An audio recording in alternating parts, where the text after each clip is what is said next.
ఈ మొబైల్ వచ్చేసి Redmi 15 5G. ఇందులో అయితే మనకు 7000 mAh బ్యాటరీ అయితే ఉంటుంది.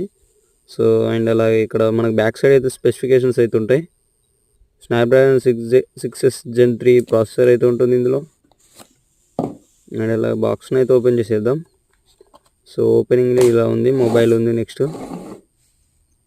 సో దీన్ని అయితే నేను అన్బాక్సింగ్ అయితే చేశాను ఫస్టే.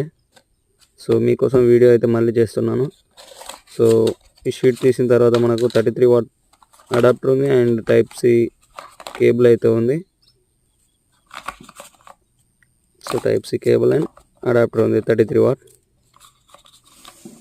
సో ఇందులో వచ్చేసి మనకు ప్రొటెక్టివ్ కేస్ అయితే ఉంది, మొబైల్ ప్రీమియం అయితే ఉంది. అండ్ ఇదైతే మొబైల్ కేస్ చూద్దాం. మొబైల్ అయితే వైట్